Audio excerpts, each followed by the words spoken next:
hadirkan informasi yang pertama, ada kebakaran melanda rumah 2 lantai di kawasan Kampung Padat Penduduk. Tepatnya ini di Jalan Pengampon 9 Surabaya, Jawa Timur pada Selasa malam. Jadi kebakaran ini pertama kali diketahui oleh warga setelah melihat asap keluar dari sela-sela pintu rumah. Warga kesulitan untuk melakukan pemadaman hingga api membesar dan membakar seluruh isi rumah. Ada 17 unit mobil pemadam kebakaran dikerahkan ke lokasi dan api akhirnya berhasil dipadamkan setelah memakan waktu sekitar 30 menit. Sementara masih belum diketahui penyebab pasti dari kebakaran ini.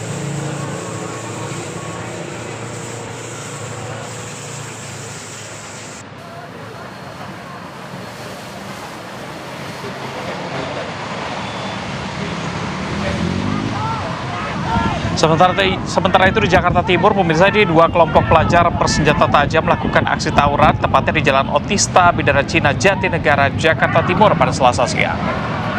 Baru 2 hari masuk sekolah usai libur Nataru, ini 2 kelompok pelajar melakukan aksi tawuran yang juga dipersenjatai dengan senjata tajam berjenis celurit, ikat pinggang, rantai, bahkan batu. Aksi tawuran tersebut sempat menutup ruas Jalan Otista Raya dari arah Cawang yang menuju ke Kampung Melayu. Diduga aksi tersebut terjadi usai saling ejek antara kedua kelompok. Menurut keterangan warga, aksi tidak terpuji tersebut kerap kali terjadi di wilayah Otista Raya dan ini akhirnya membuat warga resah. Warga berharap agar pihak kepolisian dapat melakukan patroli di ruas wilayah tersebut.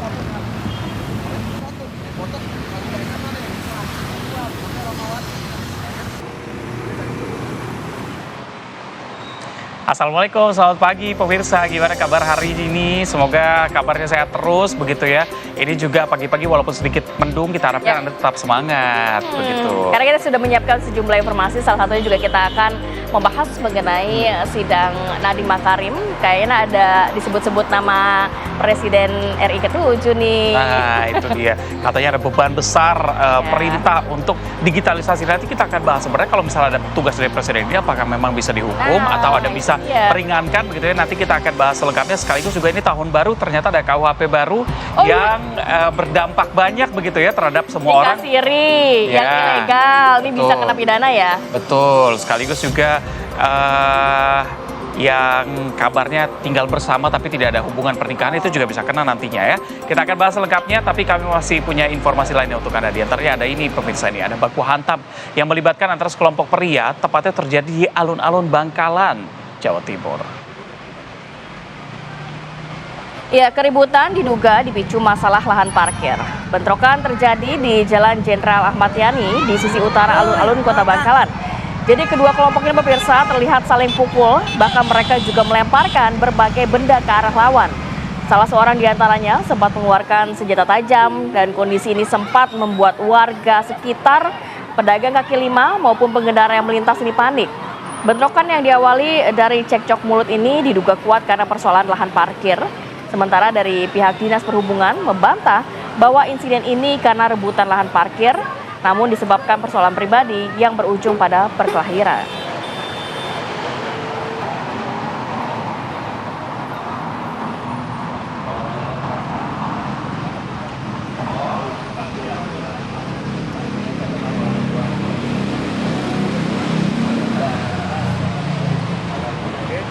Kita ke informasi selanjutnya pemirsa. Warga Kelurahan Cipondoh Indah, Kecamatan Cipondoh, Kota Tangerang, Banten menangkap 2 orang yang diduga anggota gangster yang terlibat tawuran pada Selasa malam. Aduh, ini jangan dicontoh ya pemirsa. Jadi dari 2 penangkapan itu warga menyita ada 2 jenis senjata tajam dari kedua pelaku dan 2 sepeda motor yang digunakan untuk tawuran.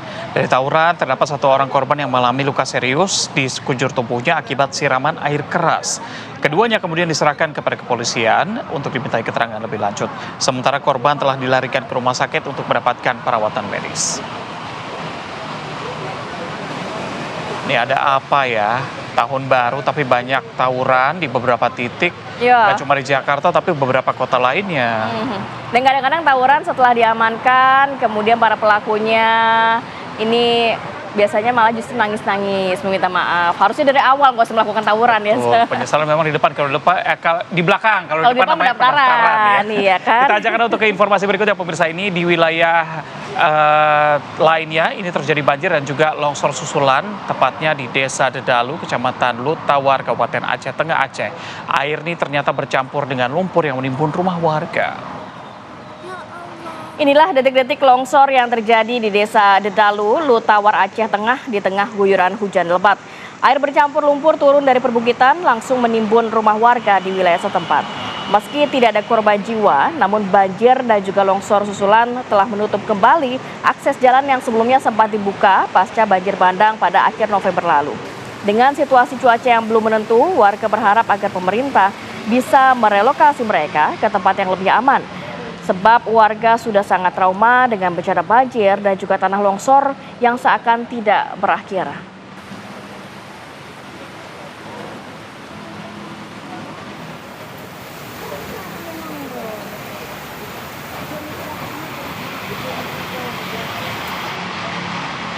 Ya, sementara itu banjir bandang dan tanah longsor juga menerjang sejumlah wilayah di Pulau Siau, Kabupaten Kepulauan Sitaro, Sulawesi Utara pada Senin 5 Januari kemarin. 16 orang meninggal dunia, 18 orang luka-luka, dan 1 orang ini masih dinyatakan hilang. Banjir bandang yang menerjang 8 wilayah di 3 kecamatan Kabupaten Kepulauan Sitaro terjadi akibat meningkatnya intensitas hujan. Menurut data, ada 16 orang meninggal dunia dan 18 luka-luka. Sementara itu, tim SAR gabungan dari Satuan Brimob, Polda Sulawesi Utara, dan TNI Angkatan Laut berhasil melakukan evakuasi terhadap 1 jenazah korban banjir bandang. Jasad korban ditemukan terjepit di antara material batu, pasir, dan batang pohon, langsung dievakuasi ke rumah sakit. Terhitung sejak Senin kemarin, pemerintah Kabupaten Kepulauan Sitaro menetapkan tanggap darurat bencana hingga 14 hari ke depan.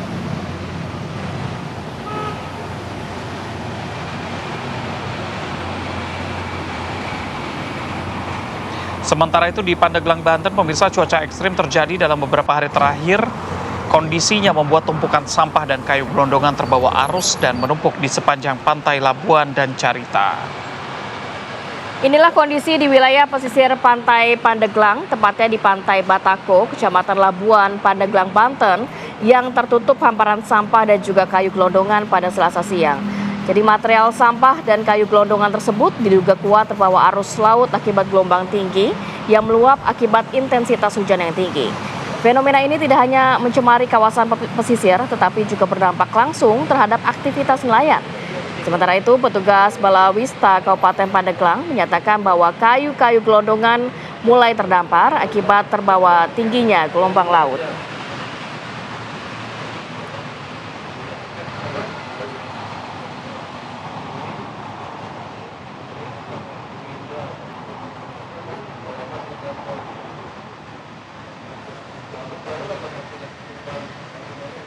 Baik, kita ke informasi selanjutnya pemirsa. Kecelakaan lalu lintas antara truk dan juga mobil jenis SUV terjadi di jalur Poros Makale Rantepao, Kabupaten Tanah Toraja, Sulawesi Selatan. Benturan keras membuat pengemudi SUV terjepit di dalam kabin sehingga proses evakuasi berlangsung dengan dramatis. Jadi pemirsa, kecelakaannya terjadi saat mobil SUV yang dikemudikan melaju dari arah Rantepao menabrak truk dari arah berlawanan. Akibat benturan tersebut, bagian depan mobil SUV rusak parah, membuat pengemudi terjepit di dalam kabin. Proses evakuasinya berlangsung dramatis.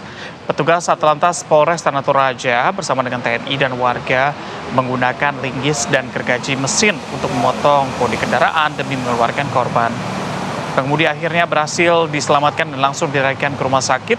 Selain pengemudi, 2 penumpang lainnya juga turut dievakuasi dan dibawa ke rumah sakit. Sementara penyebab kecelakaan masih diselidiki oleh polisi.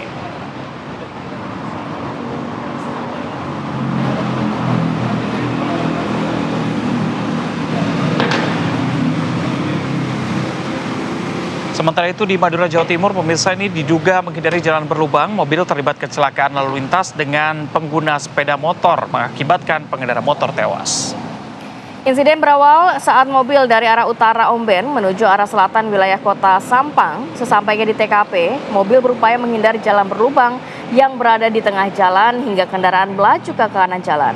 Namun dari arah berlawanan, sepeda motor justru melaju kencang hingga kecelakaan tidak dapat terhindarkan.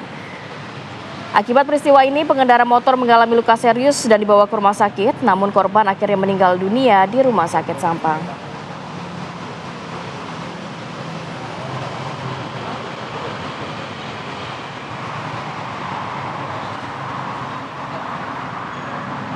Ya, sejumlah informasi sudah kita hadirkan untuk membuka rangkaian pagi hari ini. Kita juga akan ajak Anda untuk memantau bagaimana kondisi terkini di wilayah Cawang Kompor, Jakarta Timur. Sudah ada rekan-rekan dari NTMC Polri, sudah ada Bribtu Eklesia. Selamat pagi, Bribtu Eklesia, silakan informasinya.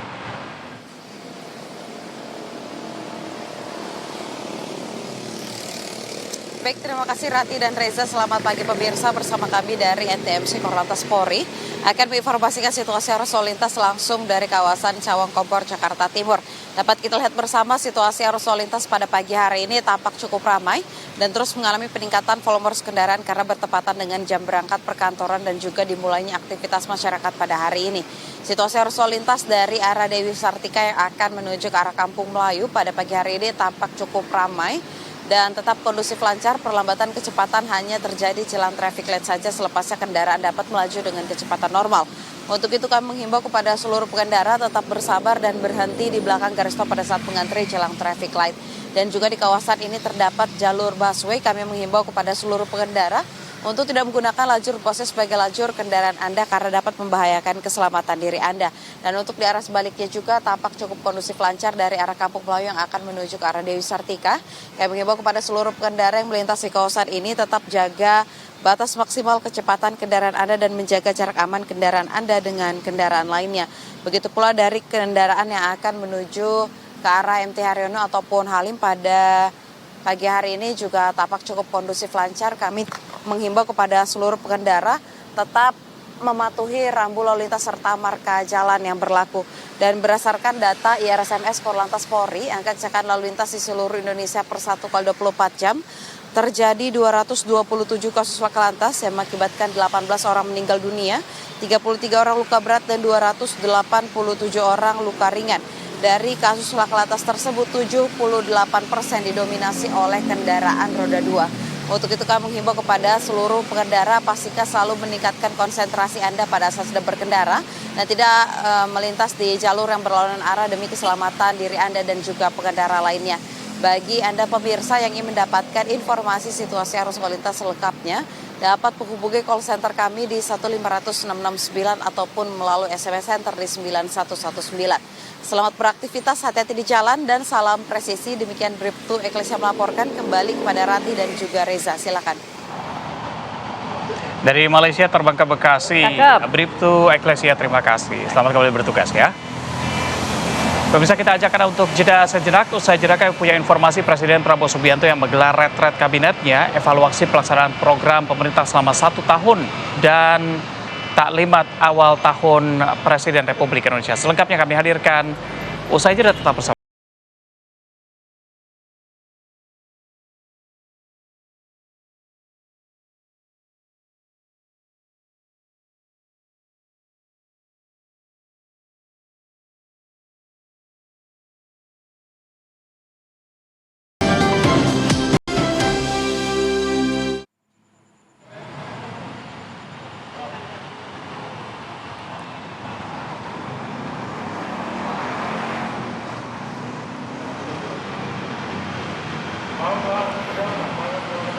Pemirsa, terima kasih Anda masih setia bersama kami. Presiden Republik Indonesia Prabowo Subianto melakukan kunjungan kerja ke Kecamatan Cilebar, Kabupaten Karawang, Jawa Barat. Dalam agenda kunjungannya, Presiden direncanakan akan melakukan kegiatan panen raya bersama petani di wilayah pesisir Karawang. Jadi saat melakukan kunjungan, Presiden akan langsung memanen padi dengan menggunakan combine harvester. Setelah itu, Presiden juga akan menyapa petani dan penyuluh melalui daring. Selain itu, Presiden juga direncanakan akan menyantuni anak yatim serta memberi bantuan kepada para petani yang kurang mampu.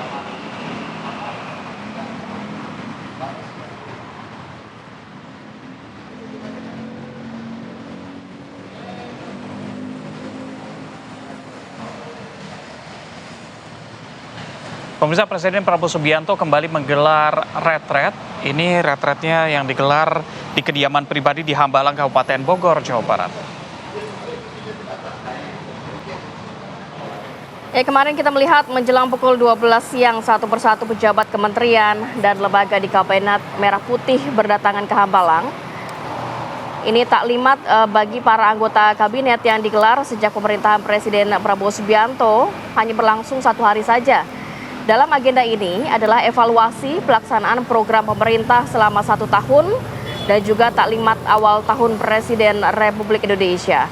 Beberapa program unggulan seperti makan bergizi gratis, swasembada pangan, dan juga swasembada energi juga turut dibahas dalam agenda kemarin.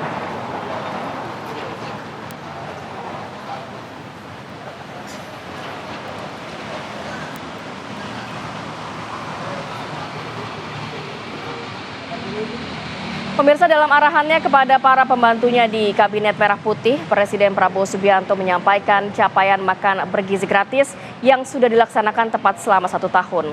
Presiden mengakui masih terdapat kekurangan dan juga penyimpangan, namun 99,99% berhasil, dan Presiden juga meminta para pembantunya tidak ragu karena berada di jalan yang benar dalam memberantas kemiskinan dan juga kelaparan.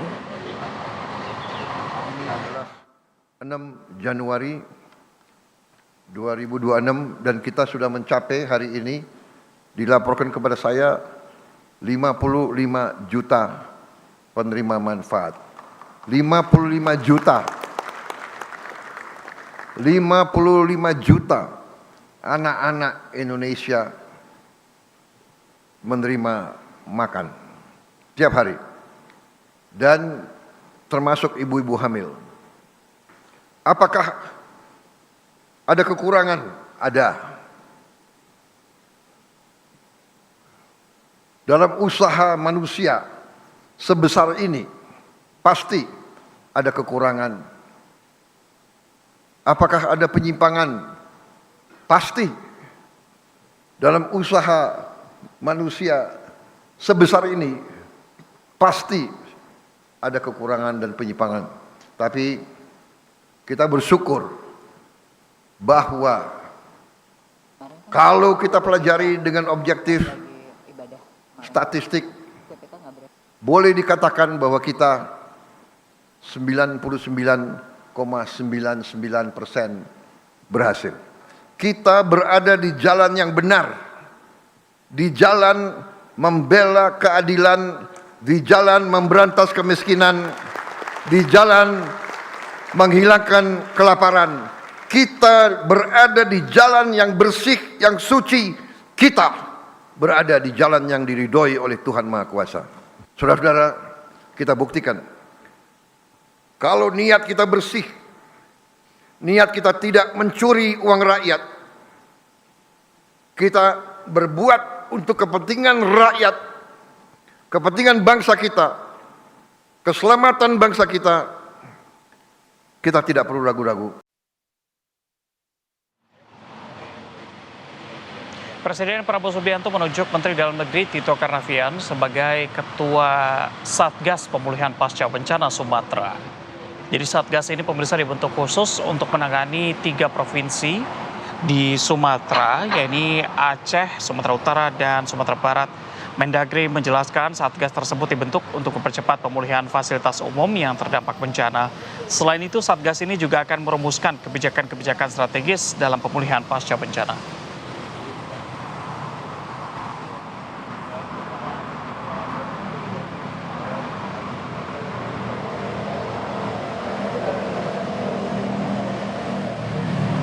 Kita kabar lainnya, pemirsa, sidang lanjutan gugatan terkait perkara dan keaslian ijazah Presiden ke-7 Joko Widodo kembali digelar di Pengadilan Negeri Solo.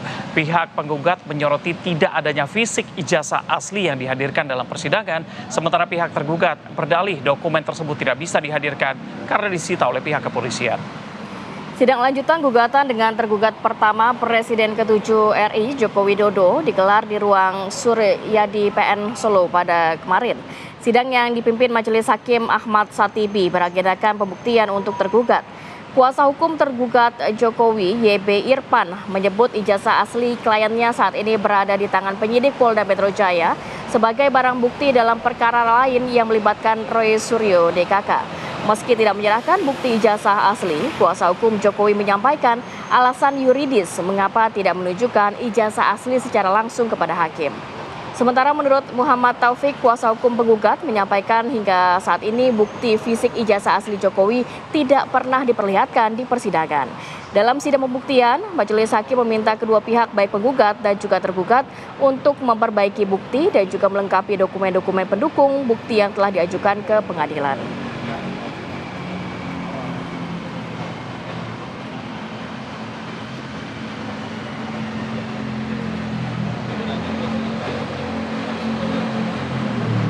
Kita ke informasi selanjutnya, pemirsa. Presiden Venezuela Nicolas Maduro tiba di Manhattan dengan helikopter untuk diadili atas tuduhan perdagangan narkoba di Pengadilan Federal Manhattan, New York, Amerika Serikat.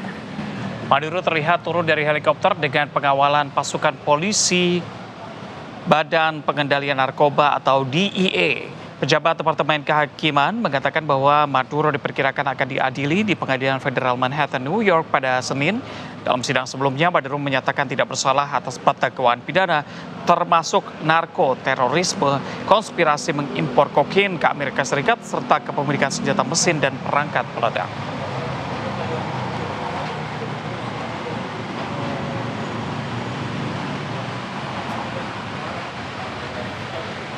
Pemirsa, kita akan ajak untuk Anda jeda sejenak. Usai jeda kami punya informasi yang kejam. Ada seorang ayah kandung ini di Gorontalo yang tega menganiaya anaknya yang masih balita.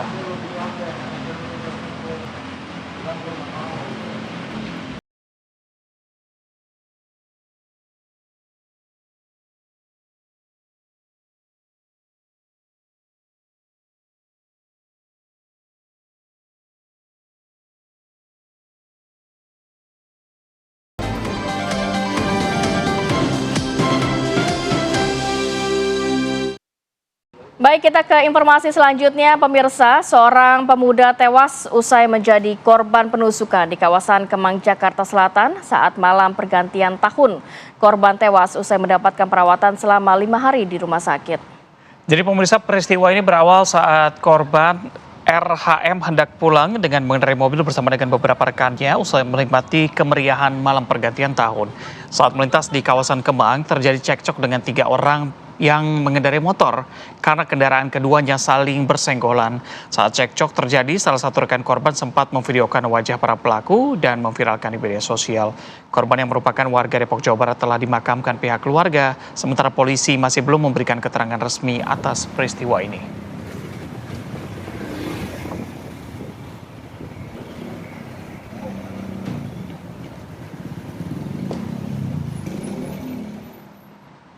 Kita kabar berikutnya, seorang wanita di Banjarnegara, Jawa Tengah, pemirsa, ini nyaris dihakimi oleh massa setelah dipergoki warga berbelanja dengan menggunakan uang palsu di pasar tradisional. Waduh, masih ada aja ya modus seperti inilah. Ini adalah video amatir yang merekam seorang ibu atau emak-emak ini usai pelaku belanja dengan uang palsu. Awalnya pemirsa, pelaku ini belanja di dalam pasar membayar dengan uang pecahan Rp100.000. Namun saat menerima uang tersebut, pedagang curiga karena tekstur dan warna uang terlihat berbeda dari uang asli pada umumnya. Setelah diperiksa lebih teliti, ternyata uang tersebut adalah uang palsu. Lantaran panik, pelaku pun berusaha melarikan diri hingga akhirnya pedagang berteriak. Dan akhirnya divideokan ya. Kejadian ini juga semoga menjadi pembelajaran untuk kita semua. Harap berhati-hati mendapatkan uang dicek ya, diraba. Dilihat diraba di Terawang. Nah, itu dia. Terutama ini pemirsa, ini kan kita sebentar lagi menjelang bulan Lebaran. Ramadan. Ya. Ramadan, Lebaran biasanya transaksi uang tunai lebih banyak beredar di masyarakat, sehingga lebih baik kita transaksi non tunai aja supaya tidak cashless ya jadi. Betul, ya. terhindar dari kasus seperti itu ya. Oke, kita tinggalkan informasi tersebut, kita bergeser ke informasi selanjutnya. Seorang anak perempuan berinisial A berusia 4 tahun menjadi korban peluru nyasar saat terjadi di Kota Medan, Sumatera Utara. Akibatnya bocah tersebut mengalami luka tembakan di bagian pelipis matanya dan nyaris buta. Jadi pemirsa, dalam rekaman video amatir yang memperlihatkan ada 2 kelompok yang saling serang menggunakan senjata tajam, tepatnya di Jalan Yosudarso, Kecamatan Medan Belawan, Kota Medan. Saat tawuran terjadi, ada seorang anak balita yang terkena peluru senapan angin yang menembus pelipis mata sebelah kanan. Menurut ibu korban, saat itu dia bersama dengan anaknya sedang menumpangi becak. tak bisa melintas akibat aksi tawuran yang berlangsung. Tiba-tiba korban yang berada di sampingnya menangis disusul dengan tetesan darah dari mata sebelah kanan. Sang ibu lalu berupaya untuk melarikan korban ke rumah sakit yang tidak jauh dari lokasi. Saat ini korban masih terbaring dan harus menjalani operasi karena peluru senapan angin masih berada di pelipis matanya.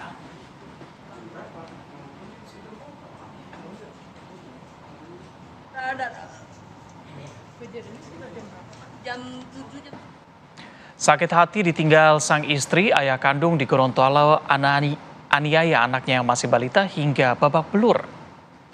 Pemirsa, dalam sebuah video amatir yang beredar luas di media sosial, wajah balita berusia 3 tahun tersebut itu berlumuran darah, tepatnya di bagian hidung, setelah dianiaya oleh ayahnya yang berinisial MH.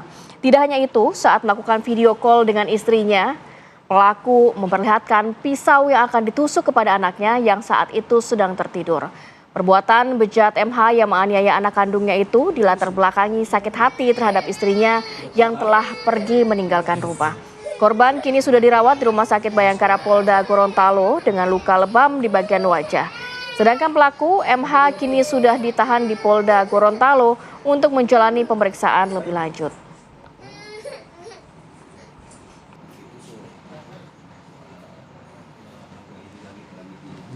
Baik, untuk mengetahui bagaimana perkembangan dari kasus ayah kandung yang tega menganiaya anak kandungnya sendiri yang masih berusia di bawah 5 tahun, kita akan bergabung bersama Kombes Pol Teddy Rahesna di Reskrimum Polda Gorontalo. Selamat pagi.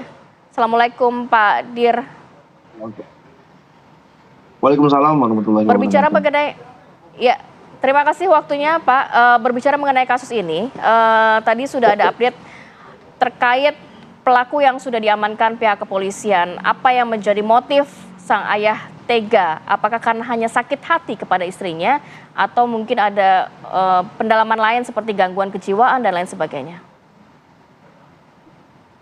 Baik, berdasarkan keterangan dari pelaku inisial MHL alias A, bahwa saya yang bersangkutan ini bermula dari tanggal 5 Januari 2026 melakukan video call kepada istrinya, di mana istrinya saat itu sedang pisah rumah berada di Manado. Nah, pada saat video call tersebut, istri yang bersangkutan itu dalam keadaan marah-marah. Kemudian di satu sisi ada anak pelaku di samping yang pengen melihat ibunya, pengen ngobrol sama ibunya. Kemudian menarik handphone dari pelaku karena memang ingin bicara sama ibunya. Kemudian karena sambil istri yang marah-marah dalam keadaan video call tersebut, maka yang bersangkutan ini emosi, kemudian melakukan pemukulan sebanyak 2 kali ke arah muka, kemudian jatuh Ananda ini, kemudian dalam posisi terjatuh juga melakukan tendangan sebanyak 2 kali ke bagian lengan kanan.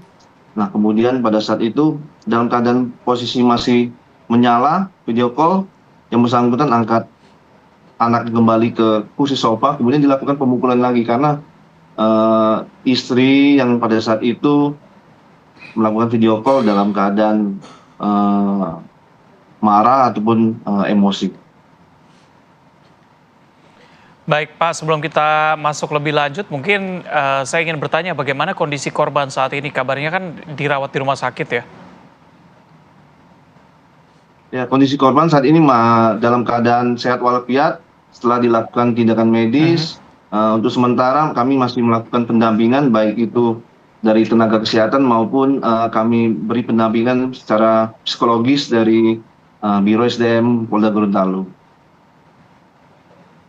Ya, baik. Tadi Anda katakan bahwa saat melakukan aksi penganiayaan, pelaku ini video call dengan sang istri. Sudah berapa lama permasalahan dari mereka ini, Pak, sehingga kok bisa sampai si anak ini tinggal hanya berdua dengan ayahnya saja? Itu dari bulan Oktober 2025 yang istri ini sudah pisah ranjang dengan pelaku.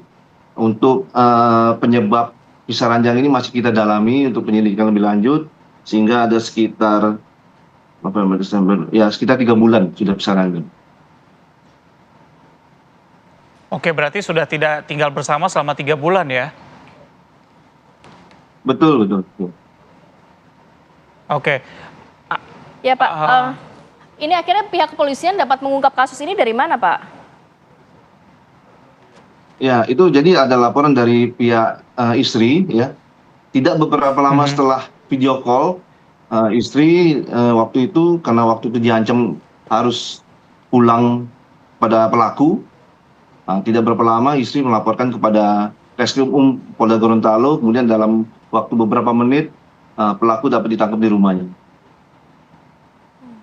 Oke, dari keterangan yang didapatkan, baik itu dari sang istri maupun dari pelaku, apakah memang pelaku ini terkenal atau sering marah meluapkan emosinya dengan melakukan kekerasan? Untuk itu perlu kami dalami, tapi yang pasti ini kejadian sementara baru sekali, tapi nanti akan kami dalami. Apakah ada rentetan kejadian kekerasan sebelumnya? Saat ini kan memang korban masih dalam keadaan pengobatan, nanti akan kami dalami.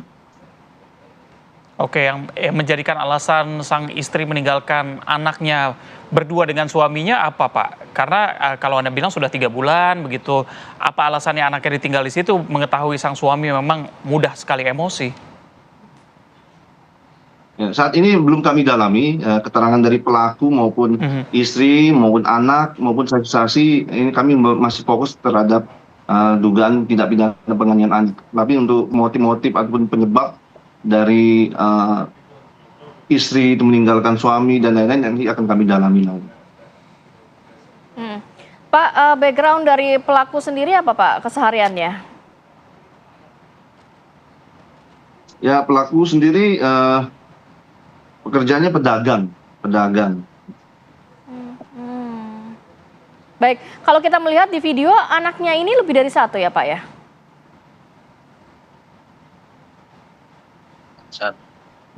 Satu anak. Ya. 2. Oh, ada 2 anak. Yang korban atas nama Nadira ini yang menjadi korban. Oke. Baik, yang ingin kami tanyakan berikutnya adalah ancaman hukuman Pak. Kalau tadi dikatakan memang sempat ada video call pelaku ini menggunakan pisau, melakukan pengancaman akan membunuh atau melakukan penusukan terhadap anaknya begitu. Jeratan hukumnya seperti apa nantinya? Ya, kami sangkakan dengan pasal 76C, junto pasal 80 ayat 4, subsidiar pasal 80 ayat 1, Undang-Undang RI nomor 35 tahun 2014 tentang perubahan atas Undang-Undang RI nomor 23 tahun 2002 tentang perlindungan anak, di mana ancamannya itu bisa dimulai dari 3,5 tahun apabila itu kekerasannya biasa, sampai dengan maksimalnya 15 tahun jika anak itu meninggal dunia. Pak, nantinya anak-anak tersebut akan diasuh oleh siapa atau di bawah pengawasan siapa? Ya, sementara ini masih dalam pengawasan pihak penyidik. Nanti kami akan bekerja sama dengan stakeholder terkait untuk memberikan pembinaan ataupun untuk memberikan perlindungan kepada korban. Baik, terima kasih di Reskrimum Polda Gorontalo, Kombes Pol Teddy Rahesna sudah bergabung bersama kami pagi ini.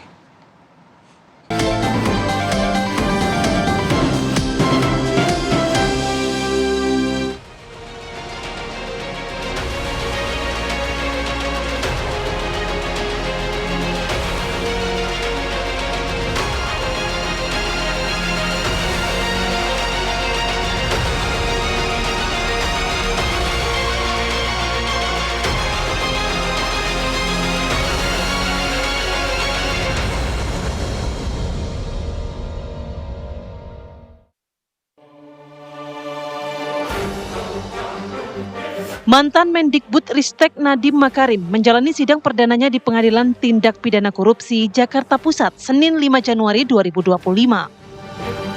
Sebelumnya sidang sempat ditunda 2 kali lantaran Nadiem masih menjalani operasi. Nadiem hadir meski dalam masa pemulihan pasca operasi. Sidang beragendakan pembacaan dakwaan oleh jaksa dan penyampaian eksepsi oleh terdakwa. Dalam surat dakwaan, Nadiem ditempatkan sebagai pihak yang bertanggung jawab atas arahan kebijakan pengadaan laptop Chromebook di lingkungan Kemendikbudristek. Ia didakwa telah mengambil keputusan yang keliru mulai dari pemilihan sistem operasi hingga skema pengadaan yang oleh JPU dianggap merugikan negara. Dalam persidangan, satu nama berulang kali muncul dalam narasi eksepsi Presiden Joko Widodo. Nadiem menyebut bahwa mandat yang diberikan Presiden Jokowi merupakan mandat besar dan mendesak, mempercepat digitalisasi pendidikan nasional agar Indonesia tidak semakin tertinggal. Konteks tersebut semakin kuat ketika pandemi COVID-19. Dalam situasi pandemi, teknologi menjadi kebutuhan yang tidak terelakkan. Narasi inilah yang ia letakkan sebagai fondasi pembelaan dalam persidangan. Sidang perdana Nadiem membuka babak baru proses hukum korupsi pengadaan laptop Chromebook di Kemendikbudristek. Akankah ini menjadi awal perlawanan Nadiem Makarim yang merasa dikriminalisasi?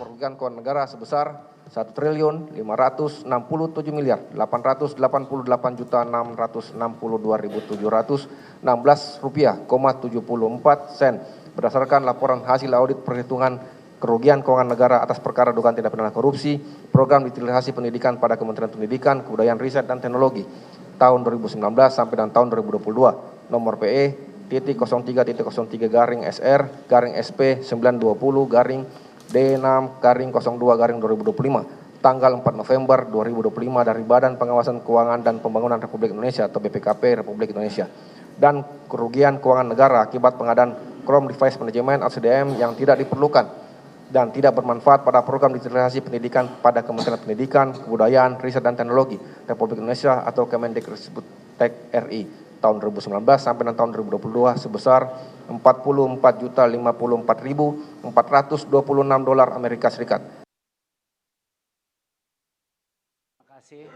Teman-teman, saya cuma mau bilang satu adalah faktanya sudah jelas bahwa saya tidak menerima sepeser pun uang atau keuntungan dari kebijakan ini. Dan yang kedua adalah kenyataannya harus dipertanyakan kenapa kebijakan yang menghemat 1,2 triliun karena Chrome itu gratis itu bisa menjadi pidana. Itu kenapa? Dan yang terakhir dan yang terpenting adalah dengan adanya kerugian negara 1,5 T dengan kemahalan harga laptop itu sama sekali tidak berhubungan dengan pengadaan. Ya, itu adalah pengadaan di mana saya tidak terlibat. Kenapa bisa kebijakannya yang dipidanakan? Padahal tidak ada korelasi. Saya ingin berterima kasih sama semua teman-teman di luar. Terima kasih Bapak Ibu. Terima kasih. Pasti kebenaran akan terbuka. Terima kasih semua. Terima kasih Bapak. Terima kasih.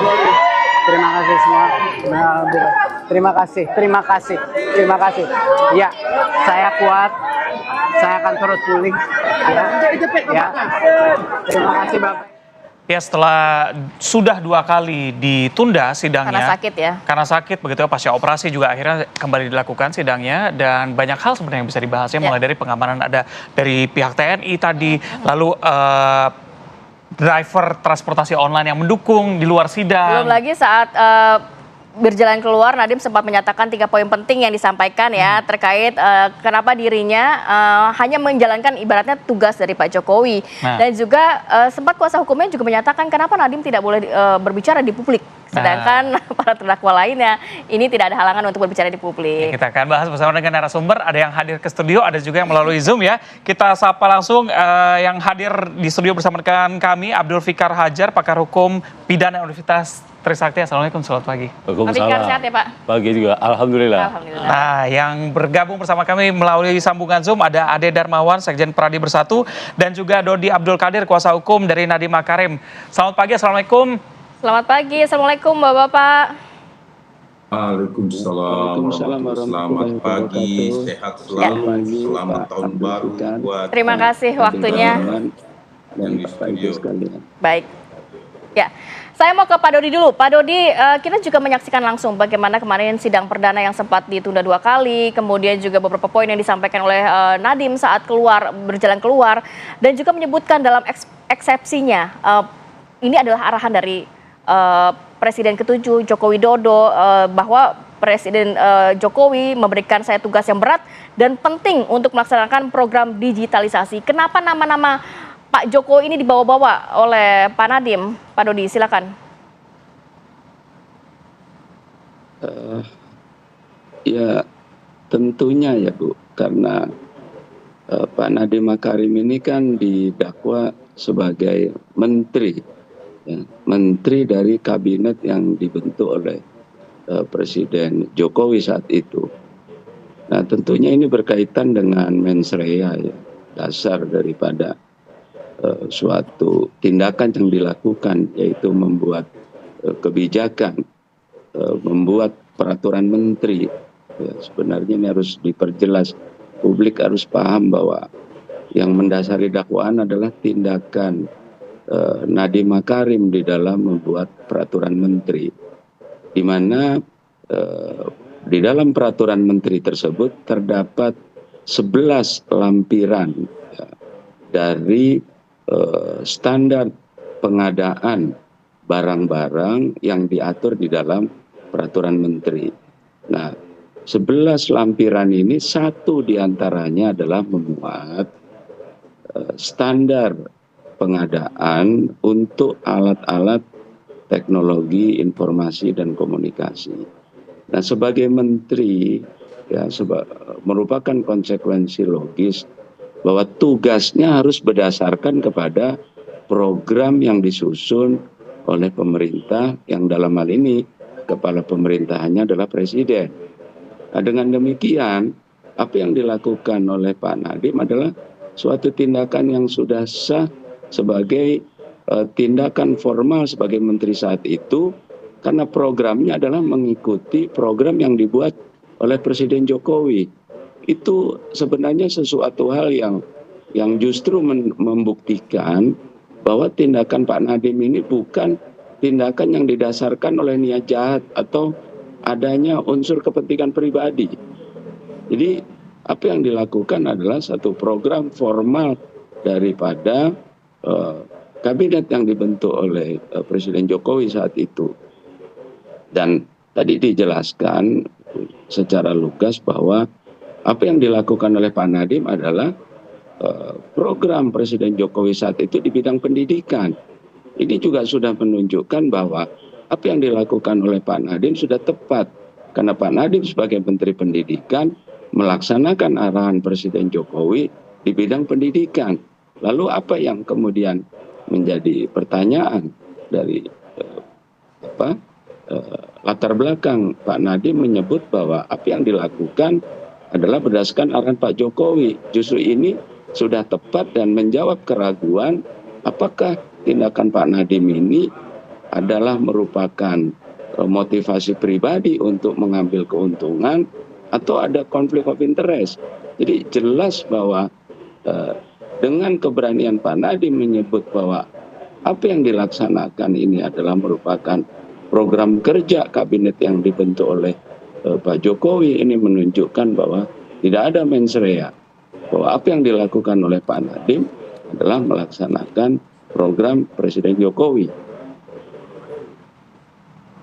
Demikian. Pak Dodi, yang cukup menarik juga, yang cukup menarik dalam sidang kemarin kan juga dibahas mengenai pembentukan 2 grup WhatsApp ya sebelum Pak Nadiem menjabat sebagai menteri saat itu. Apakah pembentukan grup WhatsApp ini juga bagian dari perintah dari Pak Jokowi? Karena saat itu kan belum dilantik, Pak. Ya, jadi sebenarnya itu adalah bagian dari pokok perkara, ya, tentunya nanti akan dibuktikan di dalam persidangan apakah ada yang disebutkan di dalam dakwaan tersebut. Proses kemarin ini baru proses keberatan eksepsi menyampaikan hal yang formal bahwa dakwaan disusun tidak jelas, ya, mencampur adukan kewenangan, karena Pak Nadiem ini menteri tidak pernah terlibat di dalam proses pengadaan. Nah, uraian dakwaan, ya, dalam melibatkan Pak Nadiem dalam proses pengadaan hanya menyebutkan bahwa atas dasar perintah Pak Nadiem, tapi tidak ada uraian bagaimana dia memerintahnya, padahal jelas sekali bahwa apa yang dilakukan oleh Pak Nadiem itu adalah hanya sebatas membuat peraturan menteri, ya, peraturan menteri yang berkaitan dengan dana alokasi khusus, ya. peraturan menteri yang berkaitan dengan penentuan spesifikasi dari barang-barang yang bisa dibiayai melalui dana alokasi khusus. Begitu juga Baik. pengadaan tersebut bukan ditujukan untuk daerah 3T. Padahal di uraian dakwaan disebutkan bahwa apa yang dilakukan oleh Pak Nadiem ya tidak cocok untuk daerah 3T. Nah, ini jelas kalau dilihat dari data-data formal ya, apa yang dilakukan oleh Pak Nadiem dan juga diuraikan di dalam awal dakwaan jaksa bahwa Pak Nadiem menerbitkan peraturan menteri yang ini juga merupakan bagian daripada tugas Pak Nadiem sebagai menteri, yaitu membuat kebijakan, membuat peraturan menteri. Tidak disebutkan bagaimana Pak Nadiem melakukan prosedur di dalam penyusunan pembuatan peraturan menteri. Baik Pak Dodi, jadi Pak Nadiem ini hanya sebatas membuat peraturan menteri dan juga itu juga menjalankan tugas dari Presiden Joko Widodo saat itu ya. Tapi sedikit sebelum saya ke Pak Ade, sempat juga Nadiem Makarim menyatakan bahwa ini sebenarnya bukan pidana tapi lebih kepada gesekan antara pemain lama dengan pemain baru. Ini juga pemain lama dan pemain baru ini memang arahan dari Presiden Joko Widodo apa bagaimana? Dan siapa yang dimaksud mungkin? Jadi kalau dilihat ya di dalam eksepsi ini kan kita membahas dasar dari apa yang menjadi dasar hukum pelaksanaan tugas Pak Nadiem. Yang kedua tadi proses pelaksanaannya ya, proses pelaksanaan tidak diuraikan secara cermat oleh jaksa karena tindakan Pak Nadiem adalah sudah disebut dalam dakwaan adalah menerbitkan peraturan menteri. Nah, kemudian yang ketiga substansinya. Ya, substansi daripada peraturan menteri itu sebenarnya adalah dasar legalitas agar apa yang ditentukan oleh kedirjenan itu dapat menjadi pedoman daripada penggunaan dana alokasi khusus. Nah, khusus di pengadaan TIK yang merupakan 1 dari 11 dalam tiga peraturan menteri tersebut, ada usulan ya dari Dirjen untuk menetapkan Chrome OS sebagai operating system. Nah, operating system yang sebelumnya justru itu juga ditetapkan oleh Pak Nadiem. Ya, operating system sebelumnya adalah menggunakan Windows. Nah, kenapa kemudian tidak ada keberatan di dalam penentuan penggunaan operating system Chrome OS? Karena jelas secara umum diketahui bahwa penggunaan operating system Chrome OS dari sudut efisiensi jelas tidak berbayar dibanding Windows yang berbayar ya, antara 50 sampai $100 dan harus dibayar secara periodik. Justru penggunaan Chrome OS ini menghemat sebagaimana disampaikan oleh Pak Nadiem sekurang-kurangnya 1,2 triliun. Nah, lalu kenapa kemudian ini menjadi dipermasalahkan? Apakah kemudian rezim yang sebelumnya menggunakan operating system Windows keberatan dengan penggantian ini? Baik Pak Dodi. Baik, saya bergeser ke Bang Ade. Bang Ade, tanggapan Pak Jokowi gimana setelah namanya disebut di persidangan? Jadi saya menganggap bahwa memang dalam program satu pemerintahan itu, menteri itu adalah pembantu presiden, itu yang pertama. Yang kedua adalah ketika program itu adalah program nasional sifatnya, tentunya seluruh menteri itu menjalankan program presiden. Tetapi kalau terjadi kalau yang saya perhatikan di sini, Pak Nadiem itu dia sebenarnya. Miss-nya itu adalah laporan pertanggungjawaban anggarannya, itu yang pertama. Saya lihat ya, karena ada gagal mengalami kegagalan di dalam khususnya daerah 3T tadi yang disebutkan Bapak tadi ya. Terus kemudian kalau dikatakan Chrome OS tadi ya dengan Chrome Device Management yang dianggarkan oleh Bang Nadiem di tahun 2022 ini yang saya lihat ya, 2020, 2021, 2022 itu ada perbedaan dari 3 regulasi atau peraturan yang dibuat. Yang menjadi persoalan di sini adalah tidak adanya ukuran standar biaya pembelanjaan ya. Kalau saya lihat ya, dakwaan jaksa seperti itu.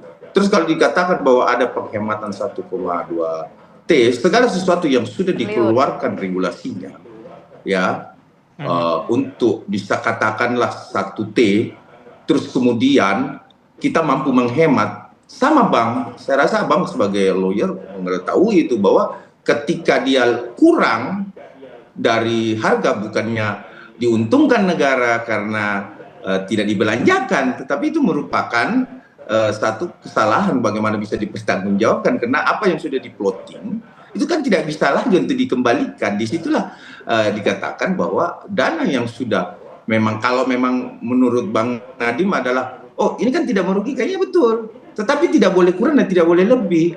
Jadi tindak pidana korupsi itu kerugian negara ya. Apa yang sudah di-plotting tersurat ataupun disepakati ataupun diberi permen, katakanlah permen atau apapun itu, kemudian ketika mau dipertanggungjawabkan ada kelebihan, disitulah kealpaannya bahwa itu adalah tindak pidana korupsi. Jadi tidak harus menguntungkan negara atau menguntungkan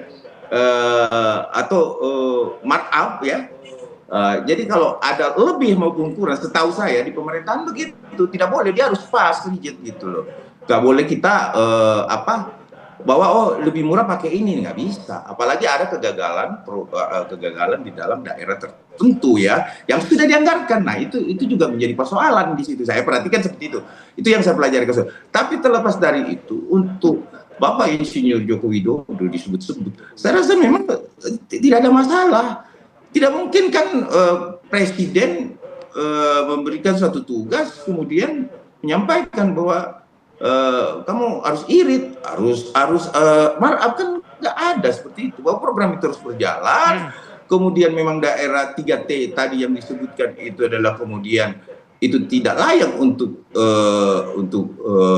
program tersebut, ya itu kan terjadi mistis itu tuh. Nggak mungkin kan Pak Presiden juga menyampaikan bahwa 3T juga ya dianggarkan saja, dibuat aja regulasinya kan, sementara memang belum ada basis internet di sana. Jadi gini loh,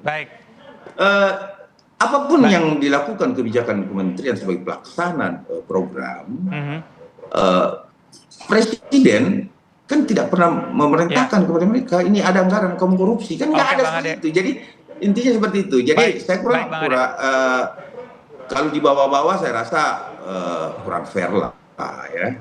Karena kan tidak ada satu pemimpin pun di Republik ini yang minta anak buahnya untuk korupsi kan, atau tidak beres dalam laporan pertanggungjawaban keuangannya kan begitu.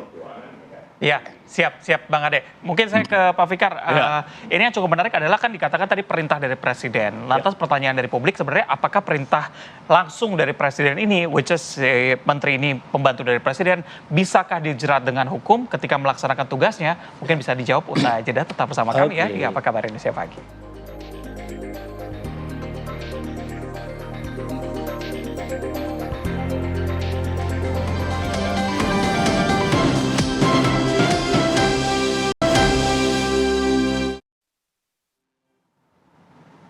Kita lanjutkan dialognya, Pak Fikar. Tadi kan kedua belah pihak sudah menjelaskan begitu ya, bahkan tidak ditemukan mens rea di sana. Tadi Pak Nadiem juga dalam sidang mengatakan bahwa apa yang dilakukan ini sesuai dengan arahan dari Presiden, dan dia sebagai Menteri, sebagai pembantunya harus melaksanakan tugas itu begitu.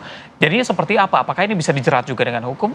Ya, gini, pola relasi Menteri dengan Presiden itu kan kebijakan sebenarnya. Menteri itu pelaksana dari kebijakan negara. Dalam hal ini adalah pimpinan negara kan begitu. Demikian juga Menteri. Menteri ke Dirjen itu juga Menteri kedudukannya juga kebijakan sebenarnya. Kebijakan kementerian gitu. Nah pelaksananya adalah para Dirjen itu kan begitu. Ya kan? Nah persoalannya adalah meskipun Menteri ada di wilayah kebijakan gitu ya. Apakah ketika di wilayah pelaksanaan ya dia punya interest nggak gitu. Umpamanya dia bilang sama dirjennya, itu perhatiin perusahaannya teman saya, itu perhatiin perusahaannya adik saya umpamanya. Nah kalau itu bisa dibuktikan, ya itu artinya ya ikut serta gitu. Artinya meskipun dia ada di kebijakan, dia menjadi pelaku juga gitu. Nah saya kira pegangannya jaksa kenapa berani sampai ke pengadilan, saya kira hal-hal seperti itu. Nadimnya berkata hanya sebatas pembuatan peraturan menteri, kebijakan kemudian itu juga DAK yang hanya di ranah kebijakan. Tapi ternyata kejaksaan melihat ada kaitannya antara kebijakan itu dengan penyimpangan di pelaksanaan gitu. Nah, saya kira itu yang menjadi pegangan kejaksaan. Belum tentu benar juga. Karena kan ada di sini sebelum orang ditunjuk menjadi pelaksana program kan ada bidding, ada tender segala macam. Hubungan dengan uang juga begitu ya. Iya. Dengan keputusan ini apakah juga bisa memberatkan dari menteri nantinya begitu? Nah itu yang akan dilihat nanti. Apakah biddingnya atau tendernya segala macam itu ada muatan-muatan. Jadi penunjukan kepada siapanya ini. Nah itu yang akan diperiksa. Titipan gitu. Atau tidak. Nah gitu betul. Ya. Kalau terbukti umpamanya ada kaitannya, tindakannya jaksa ya mungkin didasarkan pada itu gitu. Tapi juga bisa juga ternyata umpamanya ini permainannya objektif juga gitu. Di bidding di tender itu itu juga bisa sebaliknya gitu. Bisa sebaliknya membuktikan bahwa penunjukan itu bukan satu tindakan pidana, bukan satu tindakan yang menyimpang gitu. Tapi itu sudah didasarkan pada proses yang objektif umpamanya seperti itu. Dan bisa juga terjadi seperti itu gitu. Tapi Pak Fikar tadi dikatakan dari sisi Nadiem sendiri bersikukuh bahwa ini menjalankan tugas dari Presiden Joko Widodo saat itu. Apakah memang harus juga dihadirkan mungkin sebagai saksi meringankan atau memang sebagai pendalaman dari kasus ini Presiden di persidangan? Menurut saya karena konteksnya kebijakan, ya boleh saja kalau mau dihadirkan. Tapi urgensinya adalah sejauh mana kaitannya dengan pelaksanaan gitu. Maksud saya kalau bisa dibuktikan perusahaan yang bisa menerima tender, yang menerima pekerjaan itu ada kaitannya dengan presiden, dengan Pak Jokowi umpamanya, saya kira itu menjadi relevan dihadirkan. Gitu. Ya kan? Akan meng-cross check apakah benar di perusahaan ini punya kaitan dengan Pak Jokowi umpamanya seperti itu. Tapi kalau umpamanya nggak ada kaitan, sebatas perintah untuk program, kebijakan, saya kira ya pilihannya bisa juga enggak gitu, bisa juga enggak, tapi bisa ya itu terserah majelis hakim. Ya urgensinya. Oke, baik. Saya ke Pak Dodi. Pak Dodi, tadi kan juga sempat disebutkan bahwa kebijakan yang diambil oleh Nadiem saat itu bisa menghemat keuangan negara, begitu. Apakah penghematan keuangan negara ini juga sudah dimasukkan dalam audit independen yang dilakukan? Ya, jadi memang harus jelas tadi yang disebut si Pak Ade itu mengenai kerugian negara ya. Jadi kerugian negara ini sesuatu yang diatur di dalam undang-undang, definisinya juga jelas itu ada berkurangnya aset negara akibat perbuatan melawan hukum. Jadi korelasi antara perbuatan dengan kerugian itu harus nyata, konkret ya. Jadi ada perbuatannya langsung mengakibatkan kerugian negara. Nah, kalau dilihat perbuatan Nadiem adalah membuat peraturan menteri, ya, yang kemudian pelaksanaannya itu adalah proses pengadaan, ya tentunya harus dilihat siapa yang melakukan proses pengadaan. Nah, kalau kemudian dinilai, kalaupun ya padahal usulan daripada spesifikasi teknis itu kan dari kedirjenan. Kalaupun dikatakan Pak Nadiem tidak keberatan dengan penentuan Chrome OS ya sebagai standar daripada operating system laptop yang diadakan saat itu, kita melihat bahwa Chrome OS itu gratis. Ya. Jadi kalau dilihat titik taut kebijakan Pak Nadiem menentukan Chrome OS sebagai operating system, sedangkan Chrome OS itu gratis. Lalu kalau kita lihat daripada definisi kerugian negara itu kan berkurangnya aset negara. Nah, dengan penentuan Chrome OS sebagai operating system laptop kan berarti tidak ada anggaran yang dikeluarkan. Nah kalau kemudian ada anggaran yang dikeluarkan untuk pengadaan operating system tersebut, harus dicari siapa yang melakukan pengeluaran terhadap anggaran. Karena Chrome OS itu adalah operating system yang gratis. Oleh karena itu, kalau kita membandingkan dengan pengadaan yang kalau dikatakan pengadaan Chrome OS itu salah, harus mengikuti sistem Windows yang sebelumnya ditetapkan, maka negara telah menghemat. Karena apabila operating systemnya menggunakan Windows, kan harus bayar. Berarti kalau bayar itu justru ada pengeluaran uang, ada berkurangnya aset. Ya. Nah itu setidak-tidaknya 1,2 triliun. Belum lagi dari segi efektivitas. Dari segi efektivitas, penggunaan Chrome OS itu terkendali, bisa dikontrol, dicegah, tidak bisa digunakan judi online, pornografi, ya, maupun aplikasi yang negatif. Jadi dengan demikian, baik, Pak Dodi, poinnya sudah kemudian kita juga penilaian 3T, saya perlu tegaskan bahwa tidak ada penggunaan Chrome OS yang ditujukan untuk 3T. Ini biar publik tahu bahwa di dalam spesifikasi teknis Chrome OS bukan untuk 3T. Nah ini juga sesuatu yang Pak Dodi, kabur, poinnya sudah kita tidak tangkap. jelas di dalam dakwaan. Ya, oke. Ini karena waktunya singkat, saya harus terakhir ke Pak Ade. Pak Ade, kalau berbicara mengenai kesiapan dari Pak Jokowi, siap nggak nantinya kalau dihadirkan di persidangan? Saya rasa ini kan bicara teknis tentang penggunaan anggaran dan regulasi yang dibuat oleh Bang Nadiem. Jadi saya rasa salah alamat juga kalau ketika kemudian hal-hal teknis itu melibatkan Bapak Joko Widodo itu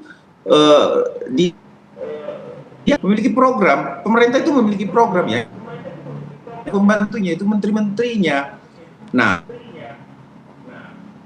keuangan miss yang terjadi, karena saya juga melihat dakwaan jaksa yang tadi 3T juga, tetapi kemudian penyusunan harga itu tidak ada acuannya atau harga satuannya itu pembandingnya tidak ada, sehingga kebijakan itu menjadi bermasalah atau bisa dikategorikan merugikan negara.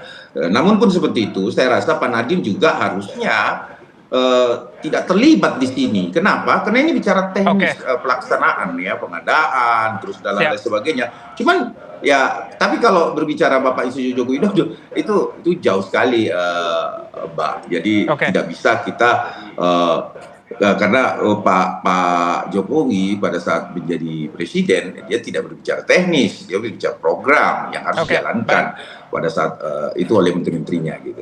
Jadi saya rasa tidak ada urgensinya, ya. Oke, baik, kita tunggu bagaimana perkembangan dari sidangnya. Baik, terima kasih sudah bergabung bersama kami, Pak Ade, Pak Dodi, dan juga Pak Fikar ya. Oke. Selamat pagi, assalamualaikum. Pemirsa, kita ajak Anda untuk jeda sejenak. Usai jeda kami punya informasi ini yang cukup mengejutkan adalah di tahun baru lagi-lagi KUHP baru. Ini salah satu pasal yang menyita perhatian publik adalah ancaman pidana bagi praktik nikah siri dan poligami ilegal. Seperti apa kami hadirkan usai jeda.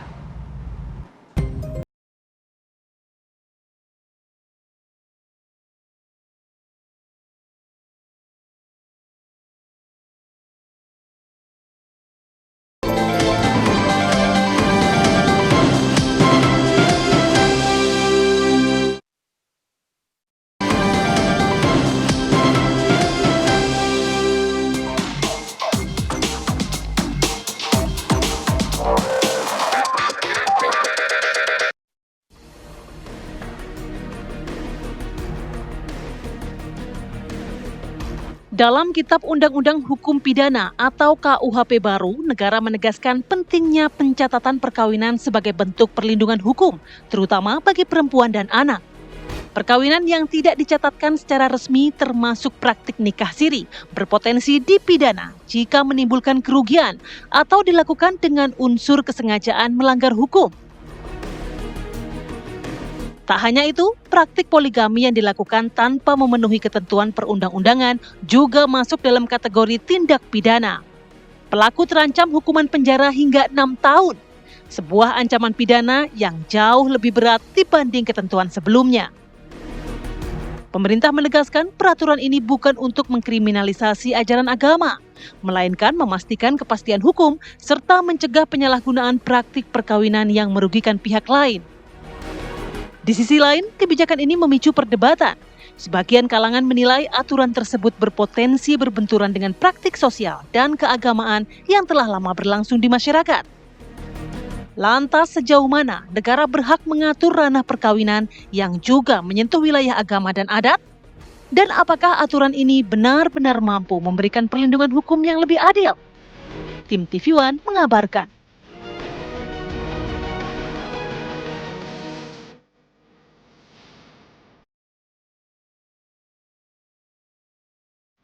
Ya, memang KUHP yang baru ini akhirnya menimbulkan pro dan kontra juga di masyarakat. Saya sebagai tim istri sah sih mendukung ya. Karena kan nampaknya kalau melihat berita yang berseliweran nih banyak nih kasus-kasus nikah siri, poligami dan lain sebagainya yang juga akhirnya menuai kontroversi ya, Za. Betul. Nah, ini harus digarisbawahi ya bahwa pernikahan siri itu bukan dilarang oleh negara, diperbolehkan. Tapi ketika merugikan salah satu pihak, karena tujuannya adalah untuk melindungi perempuan dan juga anak begitu. Nah, itu baru bisa dilaporkan ke pihak berwajib begitu ya. Kita akan mengajak Anda berbincang lebih jelasnya begitu bersama rekan Zinani Duhan yang sudah bersama dengan narasumber di sana sepertinya. Duhan, seperti apa sih perkembangannya? Bisa dilaporkan?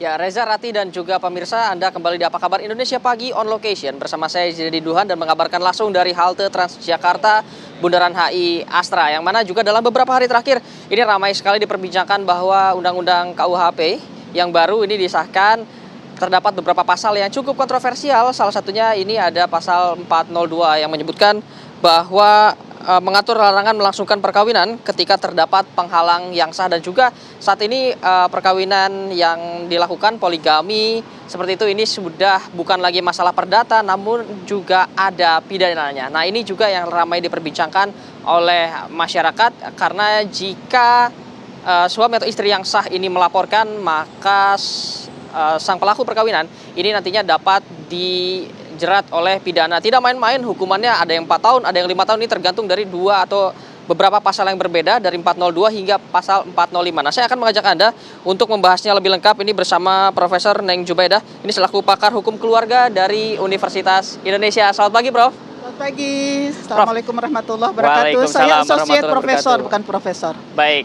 Nah, jadi Profesor Madya. Profesor Madya. Baik, saya panggil Ibu Boleh Neng panggil saja. Oke. Ya, Bu Neng, ini kan cukup ramai diperbincangkan oleh masyarakat mengenai KUHP yang baru, di mana ada pasal-pasal yang juga cukup kontroversial dalam beberapa hari terakhir, 402 sampai 405 yang menyebutkan juga ini mengatur mengenai perkawinan yang dilakukan ini dapat dibatalkan dengan batasan atau pembatas yang sah seperti itu, dalam artian ini istri sah atau suami sah yang bisa dibatalkan seperti itu. Dan juga ada hukum pidananya saat ini untuk poligami. Jika sebelumnya hanya perdata saja seperti itu, hanya pengadilan agama saja, sekarang bisa jadi ada hukum pidananya. Nah, sebetulnya dapat dijelaskan seperti apa dari pasal 402 ini? Ya, baik. Jadi Duhan, sebetulnya mengenai katakanlah tindak pidana terhadap perkawinan itu bukan hal yang baru. Ya. Jadi dalam pasal 279 KUHP yang lama sudah diatur tentang hal itu. Tetapi menurut Prof. R. Susilo, itu tergantung dari agama yang bersangkutan. Baik. Apakah agama yang bersangkutan itu boleh poligami atau tidak? Kalau agama yang bersangkutan itu melarang poligami, itu langsung bisa diterapkan. Tapi kalau katakanlah agama yang bersangkutan dari pemeluk, katakanlah yang katakanlah para pelaku itu membolehkan poligami, itu harus kita lihat lagi dari hukum undang-undang perkawinan. Nah, dalam hal ini tentunya kalau saya melihat dari pasal 402 dari KUHP yang baru, itu terdapat ada 2 hal. Yaitu pertama adalah apabila perkawinan yang berlaku pada diri orang yang akan melakukan perkawinan itu adalah menjadi penghalang untuk melakukan perkawinan berikutnya. Jadi perkawinan dengan perkawinan katakanlah istri kedua, ketiga, atau keempat. Ya. Atau yang lainnya adalah orang yang akan melakukan perkawinan, dia tahu bahwa yang akan dinikahinya itu adalah terikat perkawinan sehingga terhalang perkawinannya. Ya. Nah, dalam ayat 2-nya itu hukumannya 4 tahun 6 bulan atau denda kategori 4. Kategori 4 itu kalau tidak salah 500 juta. 500 juta. Nah, kemudian dalam ayat 2-nya ditentukan apabila orang itu menyembunyikan perkawinannya kepada yang lain bahwa dirinya sebetulnya terhalang untuk melakukan perkawinan, hukumannya di dalam pasal 402 KUHP baru itu 6 tahun. 6 atau tahun. denda kategori 4 juga. Ini hanya untuk salah satunya saja berarti, hanya yang kalau yang menyembunyikan ayat saja. kalau yang ayat 2. Tapi kalau yang ayat 1 tadi itu bisa dua-duanya menurut saya, suami istri yang menikah yang kedua, ketiga atau keempat itu bisa dikenakan. Nah, karena hal itu menurut saya itu kita harus melihat dulu. Ya. Di sini pertama saya sampaikan agamanya. Boleh tidak agamanya melakukan poligami? Kalau tidak berarti bisa langsung dikenakan. Kalau boleh melakukan poligami, dilihat lagi dari undang-undang perkawinan. Nah, di sini siapa yang akan dinikahi oleh laki-laki atau oleh perempuan tersebut, katakanlah begitu. Baik. Nah, kalau misalkan yang dinikahi itu adalah memang yang dilarang di dalam pasal 8 dari undang-undang perkawinan, misalkan dia menikahi saudara istrinya. Oke. Baik saudara sekandung, seayah atau seibu, atau dia menikahi kemenakan dari istrinya, atau menikahi tante atau bibi dari istrinya, baik dari ayah dan ibu. Itu berarti perkawinan tidak sah, itu tidak boleh. Nah, tapi ada juga perkawinan yang sah apabila memenuhi pasal 2 ayat 1 dari Undang-Undang Perkawinan. Yaitu apa? Apabila perkawinannya itu dilakukan menurut hukum masing-masing agamanya dan kepercayaannya itu. Di sini ada hak istri untuk melakukan pembatalan perkawinan suaminya. Itu ada di dalam pasal 24 kalau tidak salah dari Undang-Undang Perkawinan. Nah, dalam hal ini tentunya mengapa demikian? Untuk melindungi istri juga. Kalau misalkan langsung, karena dalam pasal 402 itu bukan delik aduan, delik biasa, tapi siapapun bisa melaporkan. Hal ini harus kita memberikan perlindungan juga kepada istri dan juga kepada anak. Nah, seperti itu. Ini penegasan berarti yang dimaksud dari pasal 402 ini bukan hanya jika istri melapor, bukan hanya hukuman pidana saja, tapi sebetulnya bisa hanya untuk sekedar pembatalan. Kalau melapor ke pidana berarti, tapi kalau misalkan pembatalan itu ke pengadilan agama kalau orang Islam, tapi kalau bukan Islam ke pengadilan negeri, itu boleh memang dalam undang-undang perkawinan itu untuk melakukan pembatalan perkawinan. Nah, tentunya di sini kalau pembatalan perkawinan itu berarti dianggap perkawinan itu tidak ada, tidak pernah terjadi. Nah, seperti itu. Nah, jadi demikian. Ada lagi di dalam pasal 403. Di dalam pasal 403 itu, mungkin saya ke pasal 402 ayat 2 dulu. Itu kalau misalkan katakanlah calon yang akan menikah itu dia menyembunyikan bahwa dirinya sudah menikah, berbohong kepada calon istrinya atau calon suaminya. Nah itu kalau itu dia bisa kena pidana memang, tapi yang kena pidana orang yang menyembunyikan dirinya bahwa dia sudah menikah sebetulnya, kan begitu. Nah, itu hukumannya juga 6 tahun. 6 tahun atau denda kategori 4 kalau tidak salah kategori 5. Nah, kalau dalam pasal 403 dari KUHP yang baru itu mengenai orang dia tahu dirinya itu sebetulnya ada halangan untuk menikah dengan orang yang akan dinikahinya, tapi dia melakukan. Nah, sehingga dengan melakukan perkawinan itu perkawinannya jadi tidak sah. Baik, dia sudah tahu tidak boleh menikahi seseorang karena ada syarat tertentu, namun tetap berupaya atau melakukan pernikahan dengan orang tersebut. Iya, melanggar larangan perkawinan. Nah, hal itu hukumannya juga di dalam pasal 403 KUHP yang baru itu 6 tahun atau denda kategori 5 kalau tidak salah, mudah-mudahan saya tidak keliru. Nah, hal ini tentunya terkait dengan larangan perkawinan. Ya. Larangan perkawinan di dalam undang-undang perkawinan itu pertama, dia menikahi karena ada hubungan darah ke atas, mungkin dengan ibunya, dengan neneknya, atau mungkin ke bawah. Ke bawah itu adalah dengan anaknya, dengan cucunya, ke samping dengan saudaranya, atau mungkin karena hubungan semenda. Baik. Nah, hubungan semenda itu dengan mertuanya, dengan anak tirinya, atau hubungan sesusuan. Okay. Nah, itu juga tidak boleh menikah. Nah, itu batal demi hukum semuanya. Atau poligami dengan saudara istri, kemenakan istri, kemudian juga dengan tante istri, dan yang terakhir, maaf mungkin ya banyak yang tidak suka nih, karena adanya larangan dari agama yang bersangkutan. Dalam Islam tidak boleh ada perkawinan beda agama. Betul.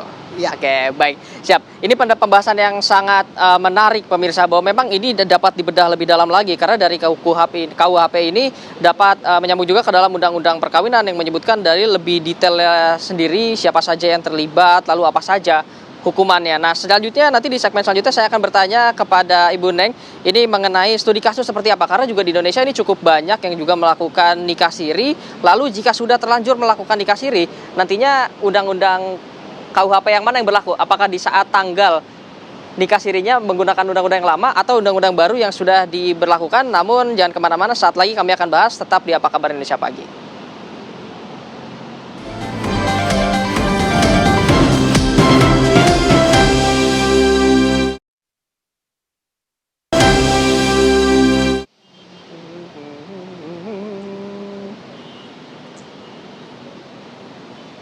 Pemirsa, Anda kembali di Apa Kabar Indonesia Pagi on location bersama saya Zinedine Duhan dan Ibu Neng Jubaidani selaku pakar hukum keluarga dari Universitas Indonesia. Jika kita tadi sudah mengetahui isi dari pasal 402, 403 itu seperti apa, nah saya akan mengajak Anda untuk berbincang langsung atau mengetahui by studi kasus seperti itu. Nah, Bu, ini kan di Indonesia cukup banyak juga yang sudah melakukan poligami, nikah siri seperti itu. Nah, jika poligami dan nikah siri ini dilakukan jauh sebelum KUHP yang baru ini disahkan dan diberlakukan. Nah, sebetulnya undang-undang yang mana yang berlaku untuk mereka? Apakah juga yang baru ini bisa dilakukan oleh istri sahnya seperti itu atau oleh anaknya seperti itu atau seperti apa, Bu?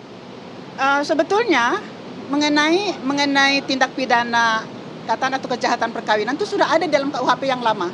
Sudah ada. Nah, kemudian ada nikah siri. Nikah siri siapa yang lakukan nikah siri dulu? Kalau nikah sirinya itu adalah bukan nikah siri poligami, itu diatasi di dalam pasal 404 KUHP yang baru. Apabila yang melakukan nikah siri poligami, nikah siri yang tidak poligami itu tidak mendaftarkan atau tidak melaporkan perkawinannya, itu didenda dengan denda kategori 2. Ini sebetulnya sudah ada dalam Undang-Undang Administrasi Kependudukan. Nah, tinggal mungkin dilihat dari Undang-Undang penyesuaian pidana. Undang-Undang Nomor 1 Tahun 2026. Nah, kalau misalkan nikah siri poligami, banyak nggak itu? Sebetulnya banyak yang nikah siri poligami. Betul. Nah, hal itu tentunya harus dilihat terlebih dahulu. Bagaimana nikah siri yang poligami itu memenuhi rukun dan syarat perkawinan atau tidak. Artinya memenuhi pasal 2 ayat 1 atau tidak. Karena ada nikah siri, katakanlah poligami, yang dilakukan oleh wali muhakam, bukan wali nasab, bukan wali hakim. Wali yang ditunjuk, wali muhakam ini wali yang ditunjuk oleh calon mempelai laki-laki, mempelai perempuan, seorang ulama. Nah, itu memang tidak diatur di dalam undang-undang perkawinan kita atau di dalam kompilasi hukum Islam dari pasal 19 sampai dengan pasal 26 kalau tidak salah. Nah, adanya itu adalah wali nasab atau wali hakim. Wali hakim itu kalau misalkan tidak ada wali nasab, ya ada wali hakim melalui proses pengadilan biasanya. Dan itu siapa wali hakim? Kepala Kantor Urusan Agama. Nah, kalau misalkan ada orang yang menikah dengan wali muhakam, itu harus ditetapkan dulu di pengadilan. Apakah dia sah atau tidak? Karena mungkin saja ada syarat-syarat tertentu gitu kan. Nah, kalau misalkan ternyata istri yang dahulu, wah dia menikah dengan kok sudah tahun 2026 ini, wah kok suami saya menikah kan begitu ya kan. Nah, hal ini tentunya kita melihat kalau yang mudah-mudahan saya tidak keliru, itu melihat dari ancaman hukuman yang diberikan kepada katakanlah kepada tersangka atau kepada terpidana itu yang lebih meringankan. Yang meringankan. Nah, kalau yang saya ingat di dalam pasal 279 KUHP itu hukumannya kalau nggak salah 5 tahun atau 7 tahun. Nah, di dalam KUHP yang baru itu 4 tahun 6 bulan atau denda. Kalau dulu tidak ada pilihan, sekarang ada pilihan atau jadi alternatif.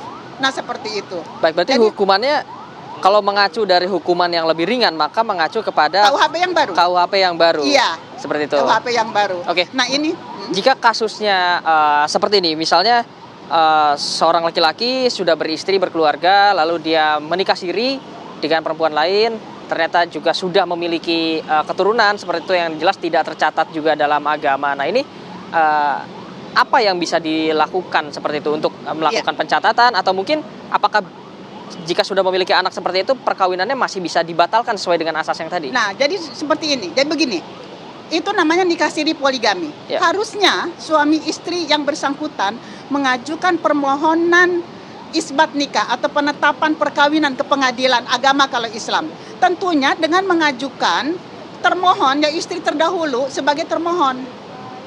Nah, jadi dalam hal ini nanti pengadilan yang menetapkan. Nah, kemudian tentang anak yang dilahirkan dari nikah siri, pertama adalah kita harus melindungi anak tersebut. Kalau misalkan memang perkawinannya itu katakanlah sah, tapi kemudian dibatalkan oleh istri pertama, anak tetap mempunyai hubungan yang sah dengan ayahnya. Artinya anak tetap berhak untuk memiliki akte kelahiran seperti itu? Iya, tetap.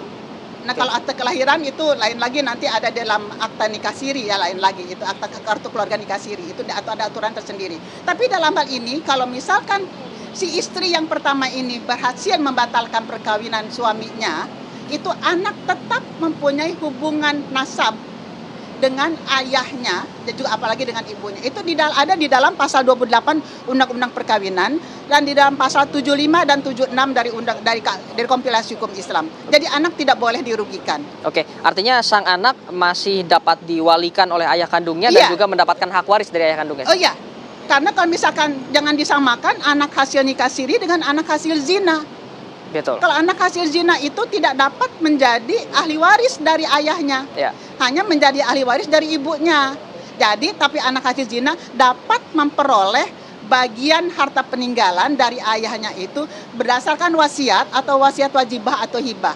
Nah, tentunya hal ini kita juga kaitkan dengan bagaimana halnya dengan kalau misalkan ternyata suami saya kok kumpul kebo ya. Nah, betul, ada satu pasal lagi Bu ternyata yang cukup ramai diperbincangkan oleh masyarakat, yaitu yang menyebutkan bahwa adanya ancaman pidana bagi yang berselingkuh atau kumpul kebo jika pasangan sahnya melapor seperti itu. Nah, itu apakah masih berhubungan juga dengan Iya, ada undang-undang kaitannya. Kalau misalkan ternyata suami saya kok kumpul kebo, dia tidak menikah gitu kan. Nah, dalam hal ini yang dapat melakukan pelaporan kepada pihak yang berwajib, kalau itu suami atau istri yang melakukan kohabitasi atau kumpul kebo, itu hanya suaminya atau istrinya. Tapi kalau misalkan yang melakukan kohabitasi itu orang yang tidak terikat perkawinan, itu anaknya atau orang tua kandungnya. Hukumannya ringan sekali, cuma 6 bulan. 6 bulan. Nanti saya khawatir juga nih, atau denda kategori 2. Saya khawatir juga nih nanti orang-orang menggunakan pasal itu untuk Baik. Siap. Terima kasih Bu Neng Jumaida untuk informasinya. Ini informasi yang berguna sekali. Ini kita untuk membahas KUHP yang baru, yang mana juga disebutkan tadi seperti apa hukumnya, lalu berbagai studi kasus ini mulai dari seseorang yang dengan sengaja melakukan pernikahan atau poligami dengan meskipun juga perempuan atau laki-laki yang dinikahinya ini secara agama atau secara hukum tidak boleh untuk dinikahi, lalu juga seperti apa untuk yang kumpul kebo dan juga berbagai kasus lainnya. Nah, untuk sementara itu yang dapat kami sampaikan dari Apa Kabar Indonesia Pagi on Location. Untuk itu saya kembalikan ke studio Reza Rati. Baik, terima kasih banyak Zinadin Duhan atas informasinya. Ini sangat membuka atau mencerahkan kita bersama ya, karena ini kan juga KUHP baru dan juga detailnya tadi sudah dijelaskan apa saja ancaman pidananya, dan kemudian ternyata delik aduan untuk Anda yang juga merasakan dirugikan atas poligami atau pernikahan siri bisa langsung mengadukan dan juga ini bisa terancam pidana. Terima kasih Duhan, selamat bertugas kembali.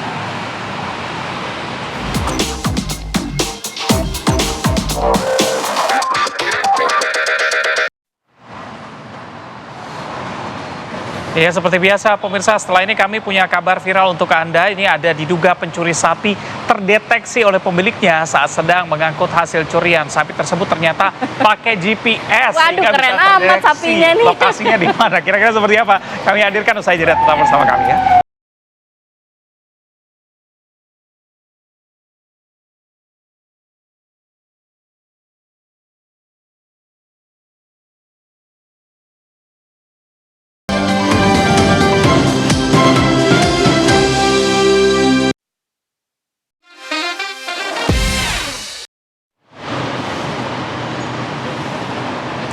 Ya, kembali lagi di Apa Kabar Indonesia Pagi. Kita langsung masuk ke segmen viral pemirsa. Ini ada sebuah momen haru yang juga mungkin pemirsa sudah lihat videonya, di mana keluarga dari pelatih tim B Wanita Valencia, Fernando Martin Carreras, memeluk erat anggota tim SAR gabungan di Labuan Bajo, Nusa Tenggara Timur. Jadi setelah 10 hari pencarian, pemirsa, Jenazah Martin dan sang anak akhirnya ditemukan pada Minggu. Istri korban bersama dengan keluarga lainnya tidak kuasa menahan tangis saat menyampaikan apresiasi atas kerja keras petugas yang berhasil mengevakuasi jasad orang tercinta mereka. Polda NTT mengonfirmasi identitas korban melalui barang pribadi berupa cincin dan jam tangan. Kini proses pemulangan jenazah ke Spanyol tengah dipersiapkan.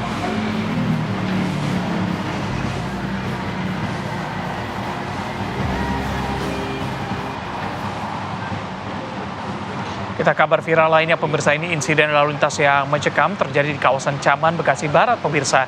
Ini ada aksi nekat seorang pengendara lawan arah hingga seret motor dan memicu banyak amarah dari warga. Aduh, emang kalau lewat situ Rati banyak banget yang lawan arah nih. Nah, ini bisa menjadi perhatian juga ya. Untuk segera ditangani nih para pengendara yang suka melawan arah. Jadi kejadian bermula saat seorang pengemudi mobil ini nekat melawan arah. Pengendara tersebut diduga dari arah Jati Bening menuju ke Jaka Sampurna. Meski sudah diperingatkan pemirsa, tapi pelaku ini justru menambah kecepatannya dan juga memacu kendaraannya. Naas, aksi nekat tersebut berujung fatal. Mobil tersebut menabrak dan juga menyeret sebuah sepeda motor sejauh kurang lebih 1 km. Akibatnya, mobil mengalami kerusakan parah setelah dihentikan paksa oleh warga dan pengemudi yang diduga memicu keributan sudah dimintai pertanggungjawaban atas seluruh kerugian yang ada. Sudah melawan arah, terus udah gitu diberitahu oleh warga, harusnya mengalah saja ya kan.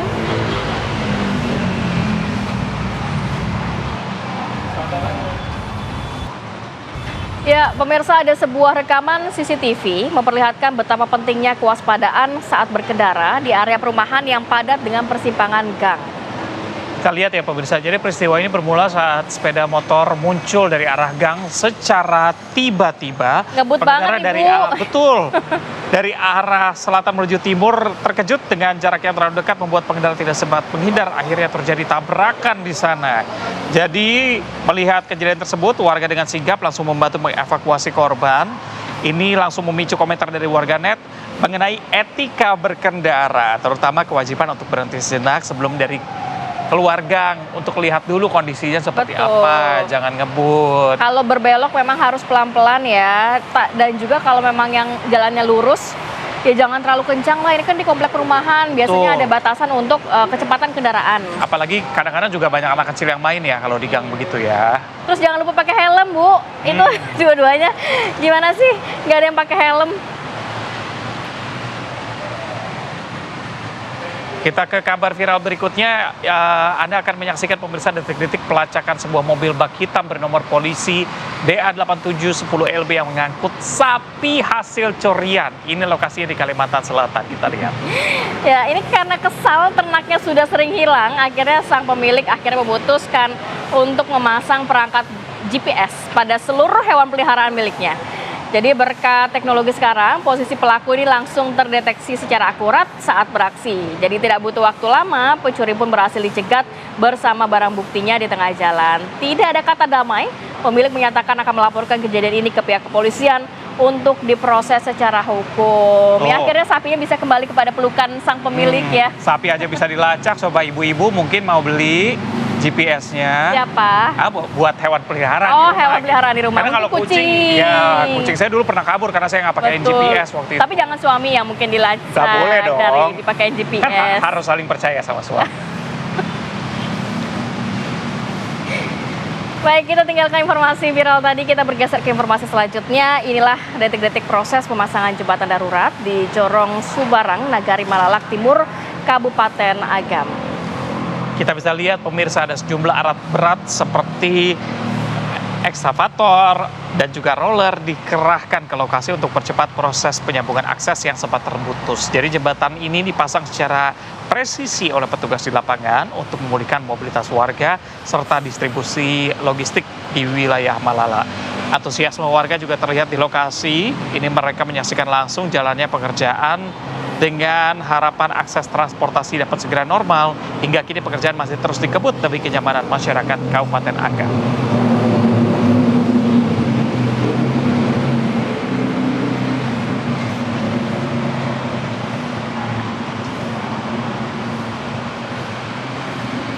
Kami ajak Anda ke Aceh, pemirsa. Ada warga Kecamatan Darul Makmur, Kabupaten Nagan Raya Aceh yang dihebohkan dengan api yang menyala dari lumpur bekas banjir. Jadi untuk menghindari hal-hal yang tidak diinginkan, polisi langsung mengamankan lokasi dengan memasang garis polisi di sana ya. Ya, warga Nagan Raya Aceh dihebohkan dengan munculnya api dan juga gelombungan yang diduga gas dari bawah lumpur bekas banjir yang telah surut di Desa Gunung Cut. Warga sempat membakar sejumlah kertas dan ada yang memasak air di atas semburan api. Untuk menghindari terjadi hal yang tidak diinginkan, petugas dari Polsek Darul Makmur ini langsung mengamankan lokasi, pemirsa, penemuan yang diduga gas tersebut. Dan petugas juga menghimbau agar warga diminta untuk tidak mendekat, apalagi mencoba memantik api di lokasi setempat sambil menunggu pengecekan lebih lanjut dari tim ahli. Jadi agak mengagetkan ya, ternyata setelah pasca banjir bandang terjadi ada fenomena semburan api, kemudian ada fenomena sinkhole juga kemarin. Yang dikhawatirkan ini juga berbahaya untuk warga sekitar. Ini harus dicek juga ya, kalau misalnya gas buminya bisa dimanfaatkan kan itu justru menjadi berkah, tapi jangan sampai menjadi musibah lain ya masyarakat ya.